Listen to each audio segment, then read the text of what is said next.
Pendapatan 5 bulan pertama ini lebih rendah daripada 2022, 23, 24.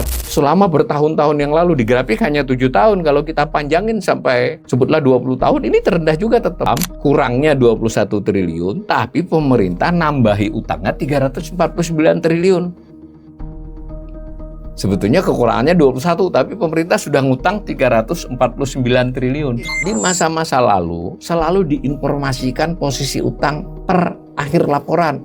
Jadi ketika menyatakan 31 Januari, ya berapa utangnya, 28 Februari berapa. Sampai sekarang pemerintah tidak mengumumkan, sekurang-kurangnya nilainya 9.150 triliun akibat tambahan selama 5 bulan.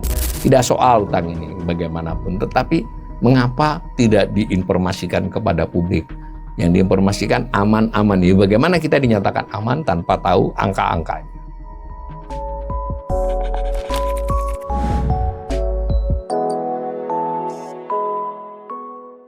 Salam cerdas. Ibu, bapak, saudara-saudara yang saya hormati, sesi assessment atau analisis umum kali ini saya akan membahas realisasi APBN. Hari ini kita akan menyampaikan pelaksanaan dari anggaran pendapatan dan belanja negara untuk periode sampai dengan akhir Mei 2025. Posisi 5 bulan pertama semenjak Undang-Undang APBN dijalankan 1 Januari 2025. Jadi realisasi dimaksud berarti 1 Januari sampai dengan 31 Mei, selama 5 bulan dari rencana setahun APBN. Sayangnya hingga saat ini Kementerian Keuangan ini tidak lagi mengunggah dokumen ya. Dahulu setiap ada rilis siaran pers dari Kementerian Keuangan, menteri dan jajarannya, 2 atau 3 hari kemudian ada dokumen yang diunggah di laman Kementerian Keuangan.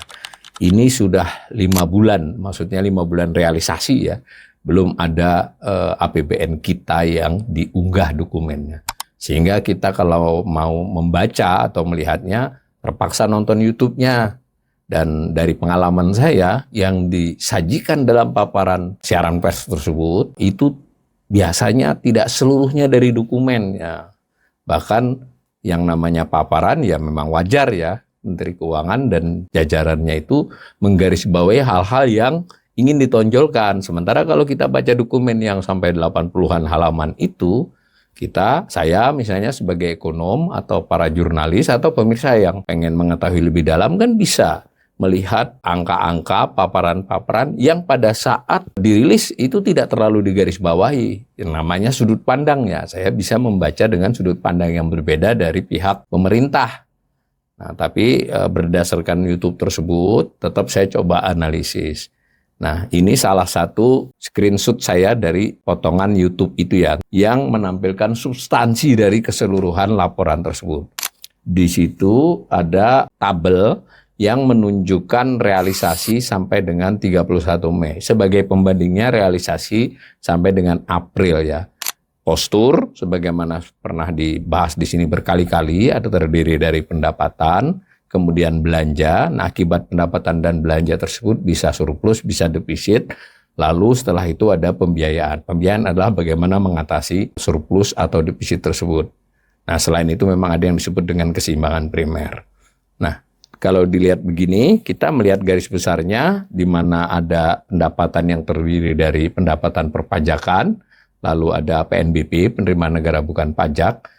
Pendapatan perpajakan sendiri dibuat 2 rincian, penerimaan pajak dan penerimaan kepabeanan, bea cukai, maksudnya bea masuk, bea keluar, dan cukai, dan seterusnya.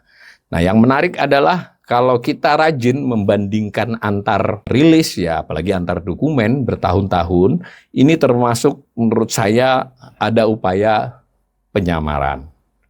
Ya, tidak bohong ya, penyamaran itu bukan bohong. Tidak disajikan begitu loh. Nah, misal ini menarik bagaimana yang dipaparkan adalah perbandingan dengan realisasi 30 April.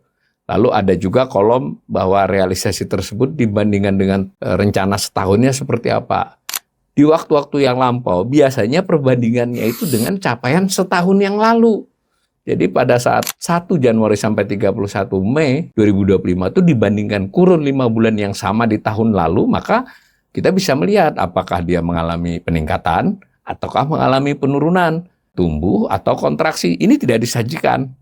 Otomatis buat orang ekonom seperti saya mengundang keingintahuan dan langsung melakukan olah data dan analisis. Itu satu contoh saja. Tapi apapun ini yang ditampilkan. Maka kita bisa membuat analisis atas pendapatan, atas analisis atas belanja, lalu analisis atas surplus defisit dan pembiayaan. Di sini ada penjelasan saya, tapi saya nanti lewati ini langsung ke bagian-bagian kesimpulan yang saya olah seperti ini dari mana. Nah, antara lain, ini pendapatan dulu.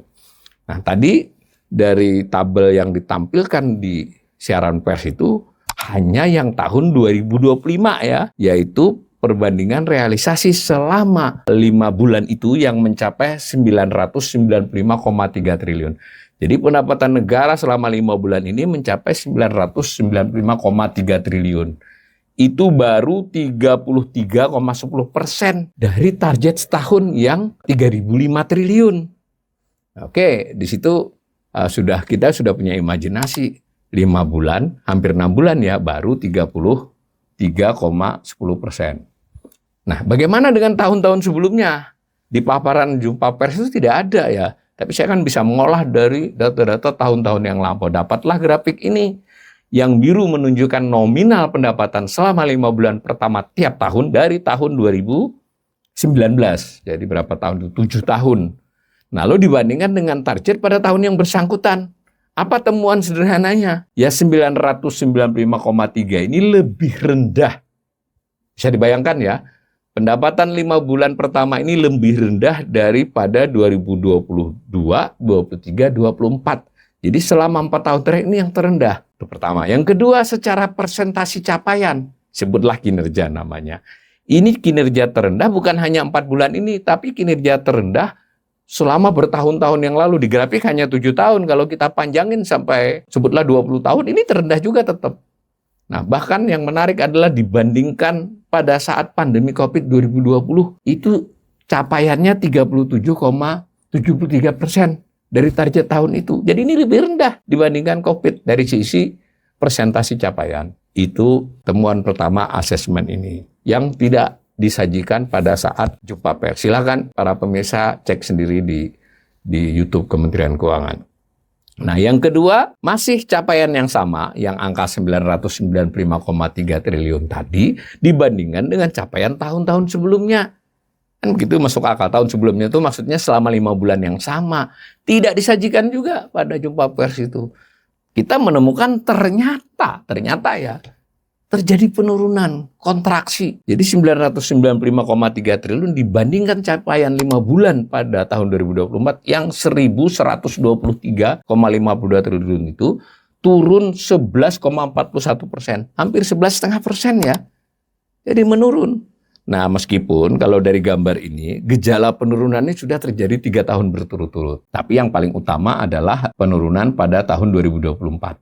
Jadi 2024 yang lalu itu juga kontraksi ya. Tapi kalau 2023 itu sebenarnya masih naik dibandingkan 2022. Jadi ini 2 tahun berturut-turut pendapatan negara itu mengalami penurunan dari kurun waktu yang sama. Maka kita bisa memproyeksikan ke depan. Ini bahaya ini sisa 7 bulan ini.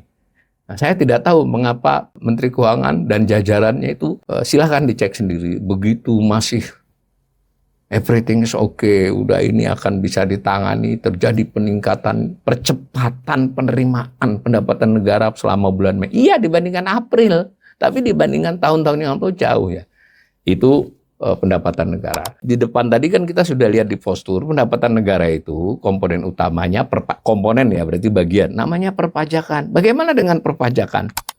Ternyata gejalanya ya sama dengan pendapatan tadi, secara persentasi capaian dari target baru 32,40%, juga terendah selama ini bahkan dibandingkan COVID. Pada tahun 2024 yang lalu, penerimaan perpajakan setelah setahun itu mengalami apa yang disebut dengan shortfall. Shortfall itu tidak memenuhi target. Kira-kira kurang 2,8%. Jadi hanya 97,2% capaiannya.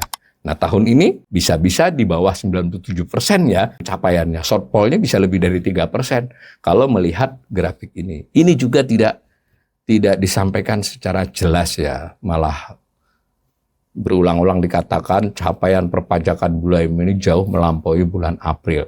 Gitu kira-kira. Nah, maka secara pertumbuhan pun sama nih. Ini melanjutkan pertumbuhan negatif, kontraksi. Para pemirsa yang belum terbiasa dengan istilah ekonomi, kadang karena saya komentar, tumbuh kok negatif. Ya boleh ya, yang namanya pertumbuhan itu bisa negatif. Kalau negatif namanya turun, pertumbuhannya negatif gitu loh. Growth-nya itu minus. Nah, maka ini mengulangi lagi perlambatan kontraksi di tahun yang lalu. Jadi shortfall menjadi ancaman. Ini perpajakan. Selain pajak kan tadi komponen pendapatan negara itu pendapatan negara bukan pajak. Dari sisi pendapatan negara bukan pajak, capaiannya itu sudah 36,70%. Lebih baik ya dari perpajakan yang tadi hanya di kisaran 31 atau 32. Ini sudah 36,7%. Tetapi lihat, capaian itu juga terendah selama ini dari target 2025. Dan ada informasi yang menarik juga, itu angkanya 188,7 bandingkan dengan tahun lalu yang 251 triliun, apalagi 2022. Informasi lain yang bisa saya sampaikan, pemerintah dan DPR memang menetapkan target PNBP, penerimaan negara bukan pajak, separohnya dari penerimaan sumber daya alam. Itu memang targetnya lebih rendah dibandingkan tahun 2024 realisasi. Jadi persentase tinggi ini juga masih tinggi istilahnya ya ini. Itu sudah diturunin target loh, cuma segitu. Nah, tahun lalu PNBP inilah yang menyelamatkan pendapatan negara. Perpajakan shortfall tidak sesuai target, tetapi kebetulan PNBP melampaui target. Akibatnya keseluruhan pendapatan negara masih di kisaran target, lebih sedikit, 100% lebih sedikit, tidak sampai 101. Tahun ini kalau perpajakannya shortfall, PNBP-nya juga tidak sesuai target, maka pendapatan negara menjadi sangat terancam jauh di bawah target.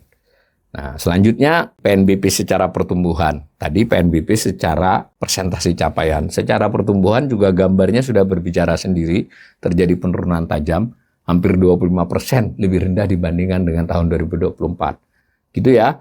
Nah, lalu dari perpajakan tadi dibagi dua, penerimaan pajak dan kepabeanan dan cukai. Jadi hati-hati ya, dalam istilah fiskal APBN, pajak dengan perpajakan itu beda. Kalau perpajakan itu seluruhnya, jadi termasuk bea masuk, bea impor, dan cukai. Tapi kalau pajak, bea masuk, bea keluar, ekspor impor ya, dan cukai tidak dimasukkan. Jadi hanya PPN, hanya PPH, dan semacam itu, maka penerimaan pajak lebih sempit dari perpajakan. Kenapa itu dibedakan? Salah satu alasan yang biasa untuk analisis adalah karena pajak itu lebih terhubung dengan dinamika ekonomi. Bea masuk, bea keluar, ditambah cukai, ya terhubung tapi lebih tidak elastis. Sementara pajak ini karena terutama PPN dan PPH dua-duanya itu mencapai 70-75%, maka dinamika kondisi ekonomi yang lesukah, ekonomi yang membaikkah sangat langsung berdampak pada penerimaan pajak. Nah, jadi perlu dianalisis sendiri. Apa yang terjadi? Capaian pajak juga baru 31,20% dibandingkan targetnya. Ini juga yang terendah selama bertahun-tahun ini. Bertahun-tahun ini belasan tahun sebenarnya ya, lebih rendah daripada saat COVID. Secara capaian dari target. Nah, secara pertumbuhan pun gambarnya sudah memperlihatkan bagaimana terjadi kontraksi. Jadi penerimaan pajak di tahun 2025 ini lebih rendah dibandingkan 2024 dan bahkan lebih rendah dari 2023 dan juga lebih rendah dari 2022. Sekali lagi saya ingin tekankan bagaimana kondisi seperti ini masih mengatakan segala sesuatunya baik, ini sudah terjadi percepatan dan sebagainya. Ini benar-benar risiko yang nyata ya ke depan. Risiko 7 bulan terakhir ini menjadi nyata. Kecuali pemerintah nanti mungkin extra effort dengan melakukan langkah-langkah yang extraordinary. Nah, kita mudah-mudahan yang extraordinary tersebut tidaklah sesuatu yang buruk bagi perekonomian dan buat masyarakat. Nah, bagaimana dengan bea dan cukai? Ini kelihatan dari sisi porsi masih baik ya, dari sisi persentasi masih kelihatan landai, bahkan sedikit lebih baik daripada 2024. Tetapi kalau kita lihat nanti komponennya, sisa 7 bulan ini tetap ada risiko. Nah, ini kalau dari sisi pertumbuhannya seperti itu, ini masih lebih tinggi dibandingkan di tahun 2024 dan 2023. Risiko di sini apa? Satu, bea masuk, bea cukai ini kan terkait dengan isu perang tarif ini kan masih belum selesai ini. tarif itu bisa berpengaruh antara lain misalnya kita terpaksa tidak memberi tarif kepada banyak barang impor, misalkan mengurangi bea masuk. Kemudian terhadap ekspor karena ekspor kita dikenai pajak yang bisa jadi lebih tinggi di Amerika atau di beberapa negara lainnya, kan nanti kan ada perubahan-perubahan kalau ini terus berlanjut perang tarif ini, maka akibatnya kalau pemerintah mau mendorong ekspor dia harus mengurangi untuk tidak mengenakan bahkan atau kalau terpaksa mengenakan sangat kecil terhadap beberapa komoditas ekspor. Akibatnya kan bea keluar pun juga kecil. Nah, cukai suatu hal yang lain. Cukai kita terlalu fokus pada tembakau ya, rokok lah begitu. Itu 95%. Sekarang yang sedang digalakkan adalah cukai untuk minuman dalam kemasan yang berpemanis ya. Itu belum cukup gede. Sempat ada plastik, tapi plastik sampai sekarang belum diterapkan ya. Maka rokok jadinya karena sementara fenomenanya sudah dilaporkan oleh berbagai pihak termasuk oleh industri rokok sendiri, ada tren pergeseran rokok yang mahal menjadi rokok yang murah. Orang yang biasa merokok murah mulai rokok ilegal yang tidak bercukai. Maka mungkin batang rokok yang dihisap sama, tetapi dari sisi nilai cukai akan terjadi stagnasi ya, bisa jadi turun sehingga ancaman untuk bea cukai ini tidak memenuhi target juga makin mengedepan ya. Nah, itu gambaran penerimaan. Nah, ini kalau saya gambar gabungan dari atas tadi, saya percepat saja. Bagaimana dengan belanja? Nah, belanja memang kelihatannya pemerintah cukup cepat tahu ya, Kementerian Keuangan ini memberikan laporan kepada Presiden barangkali bahwa 2025 ini sejak awal tahun itu akan lebih sulit pendapatan negara. Meskipun tidak dinyatakan di publik, tapi kelihatannya ada langkah. Salah satu langkah yang dari akhir Januari itu adalah efisiensi anggaran. Jadi memang mau dikurangi belanja-belanja itu, terutama belanja pemerintah pusat, belanja kementerian lembaga, secara umum tanpa melihat yang dipotong. Ini langkah yang benar karena pendapatannya tadi prospeknya akan tidak sesuai target. Belanja dikurangi supaya defisitnya tidak besar. It's okay, ini bagus. Tetapi yang menarik adalah sejauh ini kita tidak mendapatkan informasi Inpres di tahun 2025 di bulan Januari akhir itu ditindaklanjuti oleh keputusan Menteri Keuangan, lalu ada hiruk-pikuk pemotongan, tapi sampai saat ini kita tidak mendapatkan hasil akhir dari itu. Kan mestinya ada alokasi baru tuh. Apakah berupa APBN perubahan ataukah ya sekurang-kurangnya ada informasi kepada publik. Yang beredar adalah blokirnya. Jadi selama Februari, Maret, bahkan di April pun masih ada yang diblokir. Beberapa belanja kementerian lembaga, beberapa proyek itu dibintangi ya. Ini jangan direalisasi dulu, pelan-pelan dibuka. Nah, publik menjadi samar karena proses pembukaan blokir tersebut tidaklah sesuatu yang dijelaskan argumentasinya. Jadi bisa menimbulkan opini bahwa ini bergening masing-masing kementerian lembaga atau bergening masing-masing proyek kan yang keluar. Dalam kondisi pendapatan negara yang punya tren menurun, dalam kondisi ketidakpastian ekonomi dunia yang merembet ke Indonesia, mestinya kan kejelasan belanjanya mau apa itu kan harus ada. Ditambah lagi berbagai berita ini berdasarkan sumber resmi ya, maksudnya pernyataan menteri kah, pernyataan presiden kah, itu bahwa ada beberapa program prioritas 2 lah yang kita sebut. Makan bergizi gratis dengan Koperasi Desa Merah Putih, belum lagi beberapa hal lain yang menimbulkan pertanyaan apakah ada realokasi.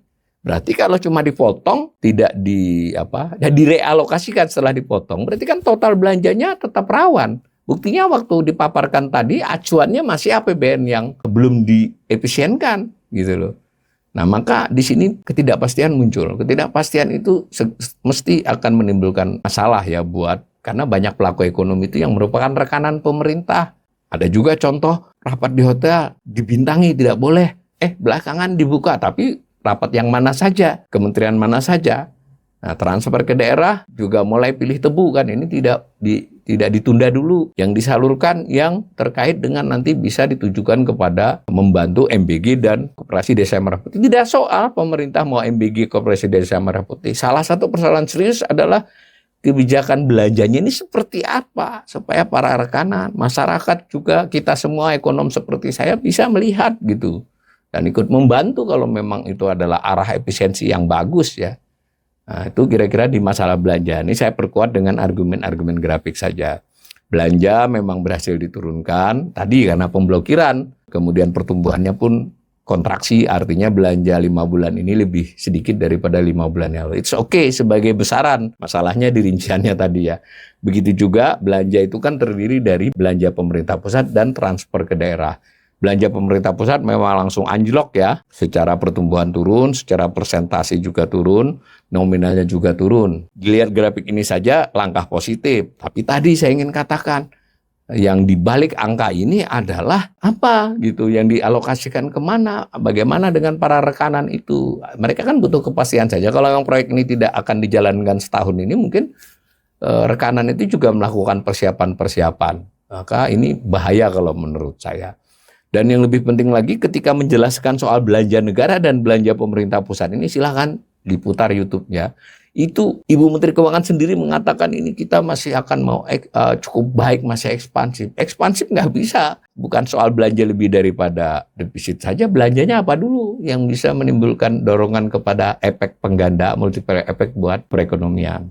Nah, sedangkan transfer ke daerah memang masih cukup sesuai biasanya lah. Tetap lebih tinggi, tapi kemajuannya tidak seperti biasanya. Ini ya memang sulit ya, transfer ke daerah itu kan ada soal gaji guru, ada soal beberapa kewajiban yang ditanggung pemerintah pusat, tapi disampaikan dulu ke daerah melalui APBD kan. Ini mungkin masih masuk akal ya. Tetapi ada masalah sedikit ketika Koperasi Desa Merah Putih misalnya akan dibantu, terutama salah satunya di awal-awal oleh alokasi dana desa. Dana desa itu bagian dari transfer ke daerah ya.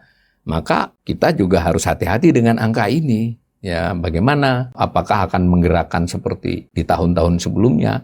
Dan yang lebih penting lagi, transfer ke daerah itu agak beda dengan belanja pemerintah pusat. Yang namanya belanja pemerintah pusat itu kalau realisasi memang sudah dibelanjakan. Kalau transfer ke daerah ini yang dimaksud realisasi, duitnya sudah dikirim ke pemerintah daerah. Nah, maka kembali saya ingatkan, klaim bahwa belanja pemerintah mendorong perekonomian itu belum terbukti dari angka-angka ini ya. Salah satunya transfer ke daerah. Nah, maka pendapatan dan belanja yang demikian menimbulkan kondisi surplus atau defisit. Ini analisis saya, tapi saya langsung ke grafiknya saja. Ini gambar defisitnya. Bagus kalau dilihat gambar ini, masih defisit ya selama 5 bulan ini. Defisit 21 triliun, hampir setara dengan tahun lalu yang 21,75 triliun ya pada tahun 2024. Nah, tetapi 22 dan 23 kondisi 5 bulan itu surplus. Cuma dilihat angka defisitnya juga lebih baik daripada tahun 2019, 20 dan 21. Hanya dari gambar ini kondisinya bagus. Dan ini juga dijelaskan dengan nada yang menurut saya berlebihan dari Menteri Keuangan. Ini bukti bahwa pemerintah masih ekspansif, masih mendorong ekonomi meskipun kesulitan fiskal. Saya sudah katakan tadi di depan, ya benar nggak defisit ini mendorong ekonomi kalau belanjanya seperti saya jelaskan tadi.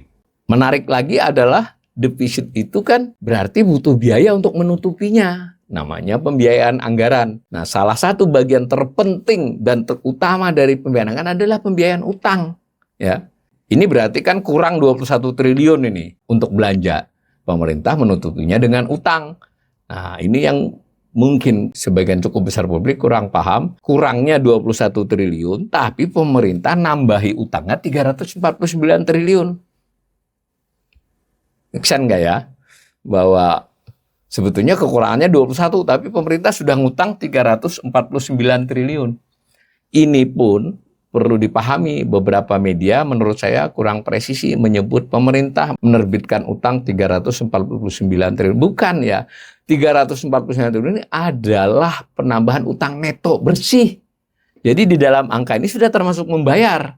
Ya sebutlah misalnya membayarnya 200, berarti pemerintah tuh ngutangnya sebenarnya 200 ditambah 349.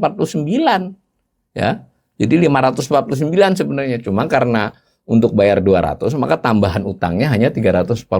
Namanya pembiayaan utang neto.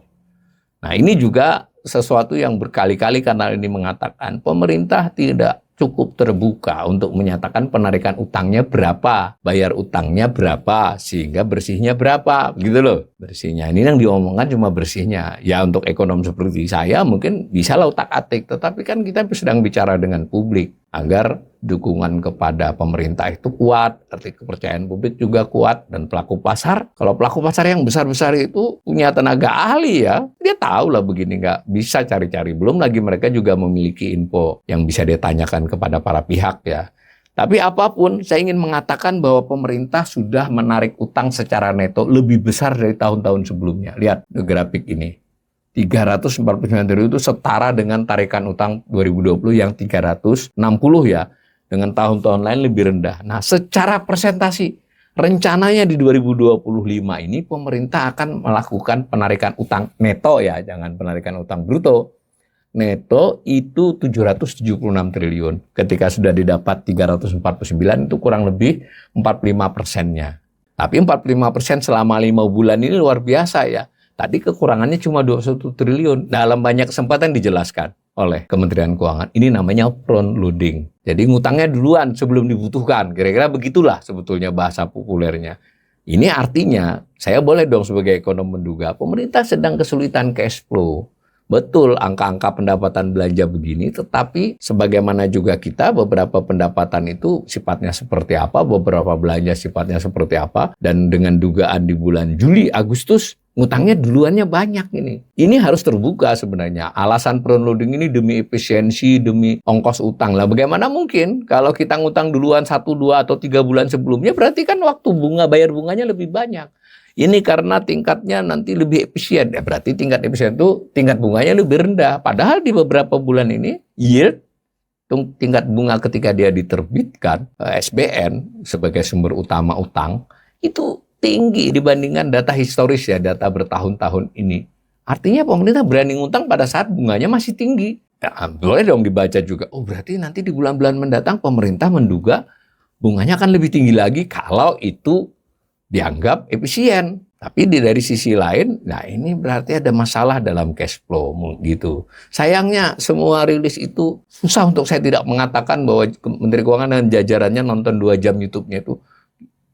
Ini ekonomi masih memang banyak tantangan, tapi kita salah satu negara yang berhasil mengatasi tantangan itu.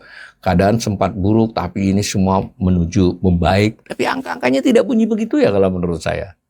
Nah, mengapa tidak ada upaya-upaya menjelaskan yang lebih persuasif, tetap tidak menimbulkan kepanikan, tapi pemerintah mengakui ada beberapa kesulitan supaya kredibilitas fiskal pemerintah itu bagus. Jangan lupa loh ya, pasar, rekanan, itu memerlukan kepastian dan mereka memiliki ekspektasi terhadap keuangan pemerintah. Kurang lebih begitu ya asesmen saya. Maka kalau saya tutup, dari pembiayaan utang yang 349 triliun tadi, berarti utang bertambah segitu.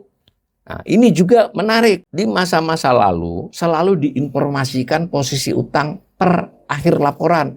Jadi ketika menyatakan 31 Januari, ya berapa utangnya, 28 Februari berapa. Sampai sekarang pemerintah tidak mengumumkan data utang per akhir bulan, tapi mengumumkan tentang tambahan utang netonya. Boleh dong, mudah saja buat ekonom untuk menghitung.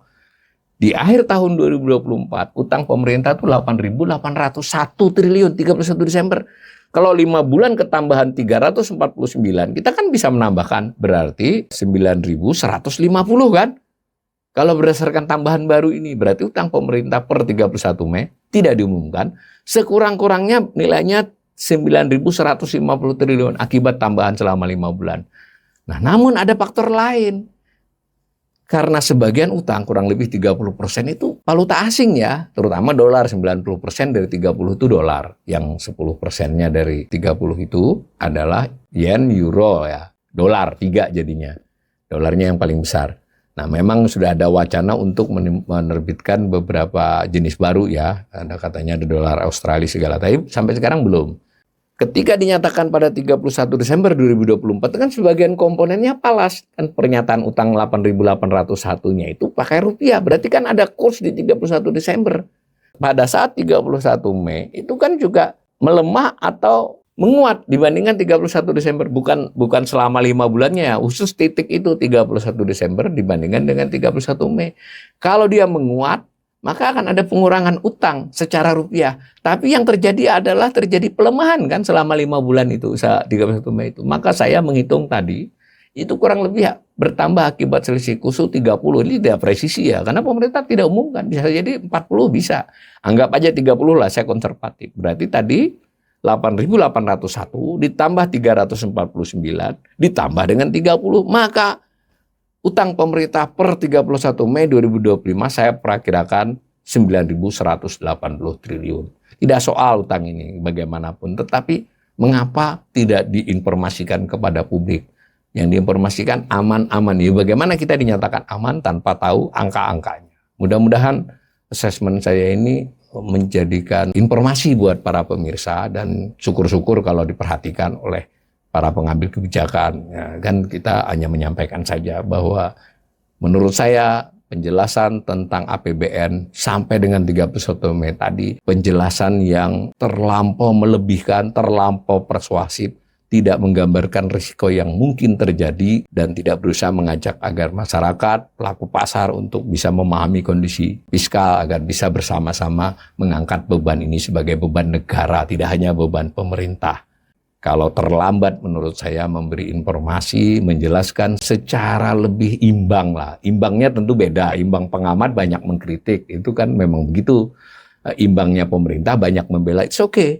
Tapi dari paparan 2 jam itu nyaris saya kira tidak disampaikan resiko-resiko secara berarti terhadap kondisi fiskal yang menurut saya sebenarnya sangat memburuk untuk tahun 2025 ini. Mudah-mudahan di bulan-bulan sisa ini terjadi perbaikan.